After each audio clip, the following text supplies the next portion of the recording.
सबसे पहले तो सभी मीडिया बंधुओं को यहाँ पे प्रेस कॉन्फ्रेंस में शामिल होने के लिए बहुत बहुत धन्यवाद और स्वागत करते हैं ऐसा की तरफ से। तो आज जो हम लोग जो बात करने जा रहे हैं, जिस पर प्रेस कॉन्फ्रेंस करने जा रहे हैं, वो है कि झारखंड सरकार द्वारा पूरक मानसून सत्र में टोटल 5 विधेयक लाया गया है और पारित भी कर दिया है, जिसमें कि 3 विधेयक जो है शिक्षा से जुड़ा हुआ है। पहला विधेयक है झारखंड विश्वविद्यालय विधेयक 2025, दूसरा है झारखंड कोचिंग सेंटर विनिमय एवं नियंत्रण विधेयक 2025 और तीसरा है व्यावसायिक शिक्षण संस्थान विधेयक 2025। ये 3 विधेयक लाया गया है।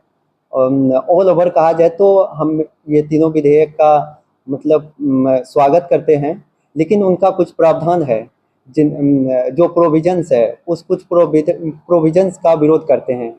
प्रोविजंस जो छात्र संघ और छात्र परिषद से जुड़ा हुआ मामला है, तो हम उन्हीं को लेकर विरोध कर रहे हैं। तो हम कुछ प्रोविजंस को नोट किए हैं, जो ये मेरे पास में छात्र संघ और छात्र परिषद से जुड़ा हुआ उनका कॉपी है जिनको हम पॉइंट टू कुछ बात को रख रहे हैं, जो हम लोग को लग रहा है कि जिस पर कि संशोधन की आवश्यकता है, और संशोधन नहीं हो तो हम उसके लिए हर तरह से आवाज़ उठाने के लिए तैयार रहते हैं। तो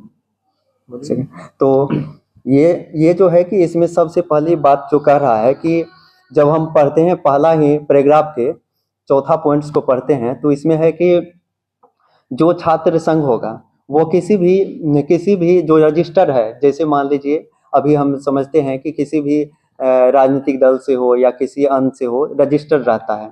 ऐसा है, चाहे आंसू है, चाहे एनएसयूआई है, किसी ना किसी रूप से रहता है।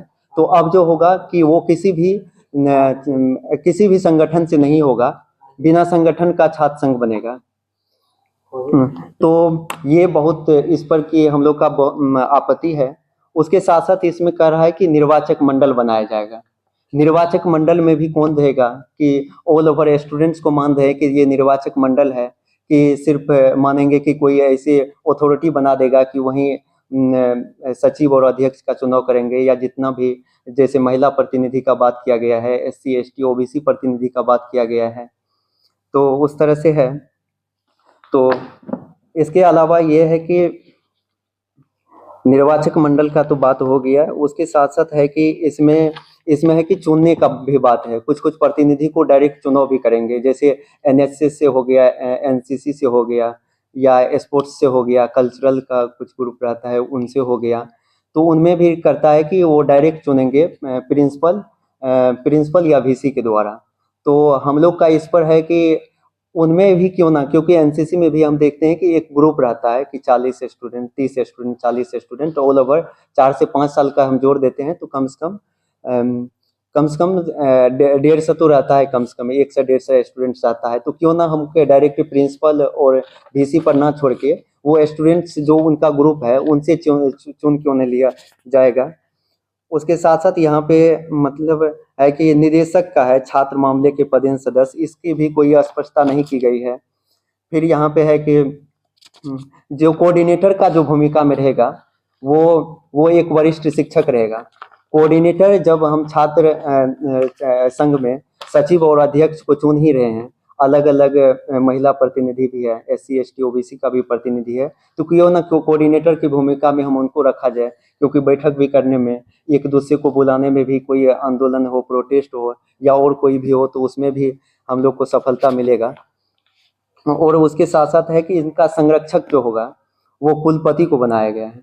तो हम मानते हैं कि कुलपति संरक्षक की भूमिका में, तो ऐसे कहा जाए तो ऑल ओवर एक ग्रुप को रहना चाहिए, कि ऐसा नहीं कि सिर्फ कुलपति को। हो सकता है कि कुलपति कभी चाहे तो छात्र संगठन को भंग भी कर सकता है या और कुछ दबाव भी डाल सकता है। और ये जो होता है अध्यक्षता की बात है, वो भी करेगा कुलपति। तो जब छात्र संघ का अध्यक्ष हो रहा है, तो अध्यक्ष जरूर है कि अध्यक्ष और सचिव रह रहा है कि जो मेन पोस्ट है, जो सेंट्रल पोस्ट है, तो अध्यक्ष भी होना चाहिए, अध्यक्षता भी हाथ में रहना चाहिए, सचिव या अध्यक्ष या उनमें से चुने हुए प्रतिनिधि के हाथ में, वो VC के हाथ में नहीं रहना चाहिए या प्रिंसिपल के हाथों में नहीं रहना चाहिए। उसके साथ साथ जो पूर्णकालिक छात्र की बात कर रहा है, जो रेगुलर स्टूडेंट्स में हम लोग का कहना है कि जो सेल्फ फाइनेंस कोर्स है, उसके साथ साथ मैनेजमेंट का कोर्स है, सर्टिफिकेट कोर्स है या डिप्लोमा कोर्स है, उन उन वो छात्र भाग ले सकते हैं कि नहीं, जो इंटर्नशिप करने के लिए जाते हैं या अलग अलग प्रोजेक्ट्स में भाग लेते हैं, उनको रेगुलर छात्र मान रहा है कि नहीं मान रहा है, ये भी उसमें स्पष्ट नहीं किया गया है। और एक यहाँ पे है कि चुनाव प्रक्रिया में मतलब जो छात्र है उसके अलावा मतलब अलग से कोई नहीं जा सकता है। मतलब मेरा डिपार्टमेंट है पॉलिटिकल साइंस, तो हम किसी दूसरे डिपार्टमेंट में प्रचार करने के लिए नहीं जा सकते हैं। तो ये भी नहीं होना चाहिए, खास करके चुनाव में तो ऐसा कभी नहीं होना चाहिए कि एक डिपार्टमेंट का छात्र दूसरे डिपार्टमेंट में नहीं जा सकता है। तो ये भी, इस पर भी हम लोग का एक है। उसके साथ साथ है कि एक बजट का भी बात किया गया है कि बजट कैसे तय होगा। ऐसा ना हो कि बजट का सारा बोझ, जितना भी खर्च होगा चुनाव प्रक्रिया में, वो सभी बजट का बोझ जो जो चुनाव में भाग लेने वाले स्टूडेंट्स होंगे उन्हीं पर रख दिया जाएगा। फिर है कि बैठक जो होगा वो कोरम तय करेगा। जैसे 1/3 कोरम है, मान लीजिए कि किसी जो कोरम का हम इस तरह से स्पष्ट कर सकते हैं कि जो मिनिमम कितना होना चाहिए। जैसे मान लीजिए पूरे यूनिवर्सिटी में 100 स्टूडेंट्स है, तो उसका 1/3 कोरम कम से कम 33 से 34 स्टूडेंट्स को मान लेते हैं कि इतना हो गया 1/3 स्टूडेंट्स। तो अब कोई भी जटिल मुद्दा है जिस पर कि बहुत स्टूडेंट्स को हो सकता है कि उसमें समझ ना आए, लेकिन वो आगे चल के बहुत सारा नुकसान देगा, तो उस पर कैसे तय होगा। ये हो सकता है कि एक भी कम हो जाएगा तो बोलेगा कि ये आंदोलन नहीं होगा, ये विरोध प्रदर्शन नहीं होगा, उसको उसको किसी भी तरीका से कुचल सकता है। तो ऑल ओवर कहा जाए, ऑल ओवर इसमें कहा जाए तो ये एक प्रकार से जो छात्र राजनीति का जो आइडिया है, जो अलग अलग यूनिवर्सिटी में चल रहा है, उस आइडिया को ही खत्म कर रहा है। जो राजनीतिक पाठशाला कहा जाता है छात्र राजनीति को, उस चीज को भी खत्म कर रहा है। जब हर चीज को राजनीति तय कर रही है, तो छात्र राजनीति को राजनीति क्यों कह रहा है कि ये खत्म होना चाहिए। छात्र भी तो एक प्रकार से राजनीति का भी हिस्सा है। वो जब बोलेंगे नहीं तो छात्र प्रतिनिधि बन के क्या करेंगे। आप किसी भी बाहर में भी हिस्सा नहीं ले सकते। अनुशासनात्मक कार्रवाई का भी बात है कि आप छात्र प्रतिनिधि चुन लिए गए हैं और आप कहीं पे दूसरे जगह चल गए हैं, कहीं पे आपको किसी प्रोटेस्ट में शामिल देख लिया है, तो आपकी जो उम्मीदवारी है वो रद्द कर दी जाएगी। तो इतना ही बात है। और जो भी है बचा हुआ बात, वो हमारे साथी यहाँ पे राज सचिव है त्रिलोकीनाथ, ये हमारे DSPMU का अध्यक्ष है। कि आप लोग बोल रहे हैं कि विधेयक जो है वो पारित किया गया है, बिल्कुल विपक्ष के द्वारा दोनों की सहमति से ये विधेयक पास हुआ, तो कहीं ना कहीं आप विपक्ष और पक्ष को दोनों को निशाना नहीं साध रहे हैं। देखिए, हम लोग का निशाना साधने का नहीं है, निशाना है प्रोविजंस पर। जो आप देखेंगे ऑल ओवर एक विधेयक है जो शिक्षा से जुड़ा है, झारखंड विश्वविद्यालय विधेयक, उनका एक प्रोविजंस है जिसमें छात्र संघ और छात्र परिषद का है। सिर्फ हम लोग को उन प्रोविजन से दिक्कत है, बाकी ऑल ओवर हम लोग विधेयक का सम्मान करते हैं, स्वागत करते हैं और सोचते हैं कि झारखंड जहाँ पे शिक्षा से जुड़ा हुआ बहुत सारे सवाल रहता है, तो उन जैसे राज्य में ये विधेयक आनी चाहिए। जो विश्वविद्यालय विधेयक आया है उस पर अपनी बात को रखे हैं। मुझे जो इसमें कहना है कि जो साथी विजय भी ने बताया कि जो भी छात्र संघ का चुनाव होगा और छात्र संघ के चुनाव में जो भी लोग भाग लेंगे, वे प्रतिनिधि, वे सदस्य कोई भी राजनीतिक दल, राष्ट्रीय हो या राज्य के जो राजनीतिक दल है, उससे उसकी संबंधता नहीं रहेगी। सबसे पहली बात तो यह है कि जिस देश में हम लोग हैं, जहाँ पे हैं हम लोग, वहाँ पे इसको लोकतांत्रिक देश बोला जाता है और यहाँ पे तमाम तरह की जो विचारधाराएं हैं वो कहीं ना कहीं हम देख पाते हैं कि ये छात्र राजनीतिक जो होता है, वो राजनीतिक का जो बौद्धिक क्षमता होता है, राजनीतिक समझ होती है, उसकी एक सीढ़ी होता है विश्वविद्यालय। और वहाँ पे हम देख रहे हैं कि कैसे ये जो विधेयक है, ये विधेयक राजनीतिक करने से छात्रों के जो राजनीतिक अधिकार है, राजनीतिक जो छात्रों का जो राइट्स है, उस पर एक बैन लगा रही है। तो हम लोग मांग कर रहे हैं कि इसकी संशोधन होनी चाहिए। ये ऐसा बिल्कुल नहीं होनी चाहिए कि कोई भी राजनीतिक दल से जो छात्र संगठन जुड़े हैं, वो उनकी विचारधारा है, वो चुनाव में हो या कभी भी हो, अपनी विचारधारा की बात करेंगे, क्योंकि इस देश में कई तरह की विचारधाराएं हैं, जब तक वो बौद्धिक क्षमता, बौद्धिक बहस नहीं होगी तो क्या गलत है, क्या सही है, क्या देश में चल रहा है, क्या नहीं चल रहा है, आपके विश्वविद्यालय में क्या चल रहा है, वो कैसे छात्र समझेंगे। तो ये जो संकुलित करने की जो बात है ये सरकार का, ये मुझे लगता है हम लोगों को कि इसमें संशोधन करके इसको ऐड करना चाहिए कि तमाम छात्र जो हैं वो अपने अपने राजनीतिक दल से लड़े, उसकी अपनी ये है तो वो बिल्कुल होनी चाहिए। जो इसमें हम लोग ये संशोधन इसमें चाहते हैं कि जो राजनीतिक दल को बैन किया गया, राजनीतिक दलों से छात्र संगठनों को, तो वो बिल्कुल आयशा है तो आयशा अपना चुनाव लड़ेगा, क्यों नहीं लड़ेगा? वो आम एक स्टूडेंट क्यों लड़ेगा? आयशा के बैनर से क्यों नहीं लड़नी चाहिए? ये जो रोक सीधे है, तो इस पे हम लोग का मानना है कि राजनीतिक दलों से समझता होनी चाहिए। आयशा एक बैनर है, आयशा छात्रों के संगठन है, ये किसी न किसी पार्टी से इसकी मातृ संगठन होता है, सबका अलग अलग संगठन जुड़े हुए हैं, तो होनी चाहिए, जो कि इसमें रोक है, ये स्पष्ट लिखा हुआ है। तो आपको नहीं लगता है कि जो राजनीतिक या फिर आप बोले कि किसी संगठन से जुड़े हैं वही लोग चुनाव लड़ सकते हैं? तो सरकार अगर ऐसा करती है कि जो लोग किसी संगठन से नहीं है वो आम बच्चा भी उसमें शामिल हो सकता है? बिल्कुल। एक मिनट आपकी, हाँ और कुछ बोलना है, बोलिए। वो शामिल हो सकता है, तो उससे नहीं लगता है कि उन बच्चों को भी एक मौका मिलना चाहिए कि वो छात्र संघ में शामिल हो? ये दोनों बात मैं कर रहा हूँ कि पहले भी ऐसा प्रावधान था कि आयशा, और जैसे चुनाव में भी होता है कि निर्दलीय लोग चुनाव लड़ते हैं, तो वहां पे भी ऐसी होनी चाहिए, इसमें क्या दिक्कत है? इसमें बिल्कुल ऐसे ही करनी चाहिए कि निर्दलीय जो लड़ना चाहेंगे वो आम छात्र भी लड़े, और जो राजनीतिक छात्र संगठन है वो अपना दल से लड़े। ये बिल्कुल संशोधन होनी चाहिए, यही तो असली लोकतंत्र है। एक तो ये बात है। दूसरी बात जो इसमें है कि हम लोग सब जान रहे हैं कि इसमें अध्यक्ष और एक निवाचक मंडल द्वारा चुना जाएगा। ये निवाचक मंडल जो इसमें बताया गया है कि पूर्णकालिक अध्ययनरत छात्र सम्मिलित होंगे, इसमें कहीं भी एक स्पष्टता नहीं दिखा गया है। इस आप पढ़ेंगे कि पूर्णकालिक छात्र कौन होंगे। जो आपके वोकेशनल कोर्स कर रहे हैं, तकनीकी शिक्षा या अन्य तरीके से जो लोग कोर्स कर रहे हैं, वे रेगुलर छात्र हैं या नहीं है, उनको वोट देना है या नहीं देना है, इस पे कोई स्पष्टता नहीं है, जो कि इसमें करना चाहिए इसको ऐड।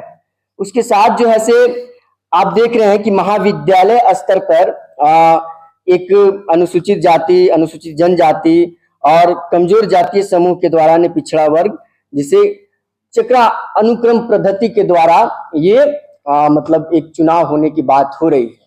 हम लोग इसका मानना है कि ये जो चीजें हैं, एक तो कॉलेज लेवल पे आप कर रहे हैं, लेकिन इसको जो है से इन लोगों को विश्वविद्यालय लेवल पे भी, जैसे अध्यक्ष सचिव है, कुछ समय के लिए इसको भी एक ऐसा होना चाहिए, आरक्षण देनी चाहिए कि अध्यक्ष महिलाओं को ही सीट मिले, सचिव महिला को सीट मिले। इसकी हम लोग एक मांग कर रहे हैं कि महिलाओं को आप कॉलेज लेवल पे जो दे रहे हैं, हमको कहना है कि इसको और उच्च पद पे उनकी भागीदारी बढ़ाने के लिए उनमें ऐड करना चाहिए। इसके साथ जो है कि साथी जो बताया कि छात्र परिषद में जो इसमें बताया जा रहा है, छात्र परिषद के समन्वयक के रूप में एक वरिष्ठ शिक्षक जिसे महाविद्यालय के प्रधानाध्यापक द्वारा नियुक्त किया जाएगा। तो मुझे कहना है कि इसमें जो कोऑर्डिनेशन जो करने वाले जो लोग होंगे, वो प्रधानाध्यापक के द्वारा एक शिक्षक को चुनने की बात हो रही है। उसमें किसमें? जो छात्र परिषद है, तो छात्र परिषद ऑलरेडी इलेक्टेड होगा, वहां पे कोऑर्डिनेशन करने की, जो कोऑर्डिनेशन कौन करेंगे, तो वो चुनाव करेंगे प्रधानाध्यापक, प्रचार करेंगे। तो क्या इसमें गारंटी नहीं है कि प्रचार के वो व्यक्ति होंगे या प्रचार से जो ऐसे होंगे जो एकदम उनके साथ तालमेल में रहते होंगे, छात्र के विरोधी होंगे, छात्र मामले जो लड़ता है, सवाल उठाता है, उसके विरोधी होंगे। तो मेरा जिसमें कहना है कि कोऑर्डिनेशन करने के लिए वे प्रचार न नियुक्त करें, ये छात्र परिषद के जो लोग होंगे वे नियुक्त करें कि हम किसको कोऑर्डिनेशन करने के लिए हम रख सकते हैं। तो ये बात है। इसके साथ जो है कि विजय भी साथी बोले कि कुलपति संरक्षक होगा छात्र परिषद का। वो संरक्षक क्यों होंगे? संरक्षक तय करने के लिए तो मुझे लगता है कि जो छात्र परिषद के जो लोग हैं वे तय करें। ये जो ऑल ओवर ऊपर से थोपा जा रहा है कि वीसी होंगे, वीसी क्यों होंगे? छात्र के मामले में छात्र कॉलेज का समस्या, विश्वविद्यालय की समस्या होगा, वो मीटिंग बुलाने की उनके पास अधिकार की बात हो रहा है इसमें कि पहला मीटिंग भी वीसी ही बुलाएंगे। तो ये मीटिंग क्यों बुलाएंगे? हम जब प्रतिनिधि चुने जाएंगे तो हमारे पास राइट्स होना चाहिए कि हम कब बैठेंगे, नहीं बैठेंगे, हम किस मुद्दे पे बात करेंगे। विश्वविद्यालय में फीस बढ़ रहा है, छात्र संघ का चुनाव नहीं हो रहा, या विश्वविद्यालय से जो भी जुड़ा हुआ मामला है या कॉलेज से जुड़ा हुआ मामला, वो प्रचारक और वीसी को अधिकार क्यों होगा? वो तो छात्र संघ से चुने हुए प्रतिनिधि हैं, वे सदस्य, उनके पास होनी चाहिए। तो इसमें स्पष्ट जो लिखा है, जिसका हम लोग विरोध कर रहे हैं कि छात्र लोगों को इसका अधिकार मिलनी चाहिए। उसके साथ जो है कि हम लोग इसमें देख पा रहे हैं कि छात्र संघ, जो हम पहले भी बताया कि छात्र संघ का चुनाव सीधे इसमें लिखा गया कि जो छात्र संघ के में जो लोग रहेंगे वो उसको बाकायदा चुनाव लड़ने के लिए उम्मीदवार भी होगा, उसकी उम्मीदवारी सदस्यता खत्म कर दी जाएगी, कॉलेज से विश्वविद्यालय से निकाल दिया जाएगा। ये स्पष्ट रूप से लिखा हुआ है, आप पढ़ेंगे कि 8-9 में कि विश्वविद्यालय छात्र संघ और विश्वविद्यालय छात्र संघ के सदस्यों को निर्वाचित प्रत्येक वर्ष शैक्षणिक वर्ष के प्रारंभ के पश्चात यथाशीघ्र निर्धारित तिथि के संपन्न किया जाएगा। निर्वाचित छात्र सदस्यों का निर्वाचन कार्यकाल की तिथि से संभावित होगा और शैक्षणिक वर्ष की अंतिम तिथि तक रहेगा, जब तक कि वह अधिनियम या परिनियमों से निर्देशित कोई अपत्यता प्राप्त नहीं कर लेते हैं। तो ये जो आप एक देख रहे हैं, उसके साथ ही जो हम आपको बताए कि ये जो है कि किसी भी राजनीतिक दल के छात्र जो उससे जुड़े रहेंगे, वो लड़ेंगे, उनको निकाल दिया जाएगा, ये 7 नंबर में स्पष्ट रूप से लिखा हुआ है। तो इसका हम लोग विरोध कर रहे हैं कि उसकी जो राजनीतिक अधिकार है उसको रहने देनी चाहिए। तो ये है। इसी तरह से एक हम और इसके अलावे हम लोग कह सकते हैं कि अभी जो कोचिंग संस्थानों के लिए 5 लाख रुपए का जो बॉन्ड किया गया है, हम इसमें ये तो लग रहा है कि जैसे नई शिक्षा नीति को आप ऊपर से पढ़ेंगे तो लगेगा कि बहुत अच्छा नई शिक्षा नीति है छात्रों के हित में, लेकिन वैसे ही ये भी एक तरीके से है। इसमें कोचिंग संस्थानों की बात कर रहे हैं कि 5 लाख रुपया ये किया जाएगा। आप जरा सोचिए कि एक तो केंद्र सरकार और राज्य सरकार भी जिस प्रकार से रोजगार देनी चाहिए वो विफल है, और उसमें वैसे लोग जो पढ़ा रहे हैं गांव ग्रामीण में प्रखंड लेवल पे 100-200 बच्चों को लेकर, इसमें क्या बताया गया कि जहां 50 छात्र से अधिक होंगे उसको इस तरह से बॉन्ड करना पड़ेगा। आप जरा सोचिए, अपने गांव इलाकों में चले जाइए, ग्रामीण क्षेत्रों में 100-100 बच्चे प्रखंड कार्यालयों में, आसपास में जो शहर है वहां पे लेके स्टूडेंट पढ़ा रहे हैं। तो उनके लिए 5 लाख का बॉन्ड करना, क्या वो कितने लोग सक्षम है? तो वही लोग सक्षम है जिनके पास बड़े बड़े कोचिंग संस्थान है, जिनके पास हजारों बच्चे हैं। तो ये जो 5 लाख रुपया भी देंगे वो किनसे वसूलेंगे? वे तो गरीब छात्रों से ही वसूलेंगे और वसूल करके वो जमा करेंगे। तो इस तरह से जो नियम लाया गया है, मुझे लगता है कि इसमें संशोधन होनी चाहिए। और ऐसा जैसे बहुत सारे सवालों को हम लोगों ने सपोर्ट भी किया है, लेकिन ये चीज को लेकर हम लोग संशोधन की मांग कर रहे हैं। अगर इस संशोधन में सरकार संशोधन नहीं करती है तो इसको लेकर हम लोग आंदोलन भी करेंगे। और कई जगहों पे, कई विश्वविद्यालय में छात्र इसको लेकर सड़कों पर उतरे हुए हैं। कल हम लोगों ने, आपने देखा कि रांची विश्वविद्यालय के सामने परसों रोज हम लोग प्रोटेस्ट किए। विनोद बिहारी महतो कुलांचल यूनिवर्सिटी धनबाद के कई कॉलेजों में हुआ है, नीलांबर पीताम्बर में हुआ है। इस तरह से कई जगह लोग उतरे हैं सड़कों पर। और ये अगर सरकार इस तरह से नहीं दिशा में बढ़ती है तो ये पूरे झारखंड में आंदोलन का रूप लेगा। त्रिलोकीनाथ जी ने सारी बातों को पॉइंट आउट करके आप लोगों के समक्ष रखा। मैं इस बात में ये कहना चाहूँगा कि ये जो बिल लाया गया है एक तरीके से छात्र राजनीति को खत्म करने का साजिश है। एक मॉनिटर की जो शक्ति होती है क्लासरूम में, आप समझ सकते हैं, जिस प्रशासन से लड़ना है हमें उसके अधीन किया जा रहा है। ये बात को समझना है, सबसे पहली बात है। इसमें बोला जा रहा है छात्र राजनीति में राजनीतिक संबंध नहीं होना चाहिए। क्यों नहीं होना चाहिए? छात्र राजनीति पढ़ते हैं तो उनके साथ राजनीतिक समझ कहाँ से आएगा? एक बौद्धिक क्षमता जो राजनीतिक चेतना होनी चाहिए वो छात्र कहाँ से समझ पाएंगे? आप एक सचिव और अध्यक्ष बना देने के बाद बोलते हैं। दूसरा बात है ST SC OBC का जो झुंझुना दे दिया गया है कि 3 साल 4 साल में एक बार SC ST चुना जाएगा, ये क्यों हुआ है? ये अगर आप ST SC को 3 साल रेगुलेट ऐसे करते हैं कि SC एक बार, फिर ST एक बार, फिर OBC एक बार, इसको हर साल 3-4 आपको सीट देना चाहिए। और दूसरी बात, जहां NCC और NSS और स्पोर्ट्स और कल्चर से चुने हुए लोग हैं वो कुलपति चुनेंगे। क्यों कुलपति चुनेंगे? उनके अधीन कौन होगा ये तय कैसे करेंगे? कुलपति अपने लोगों को चुनेंगे, सीधी बात है। इसमें कहीं भी कोई कुलपति, कोई प्रधानाचार्य का कोई हस्तक्षेप नहीं होना चाहिए, सीधा बात है। प्रतिनिधि चुनेंगे आम छात्र और राजनीतिक संबंध होगा। और अगर इसमें सरकार संशोधन नहीं करती है तो ऐसा अनिश्चितकालीन धरने में बैठेगी। यही बात है। लाइव लगातार के वीडियो को लाइक करें, सब्सक्राइब करें और बेल आइकन को दबाना न भूलें।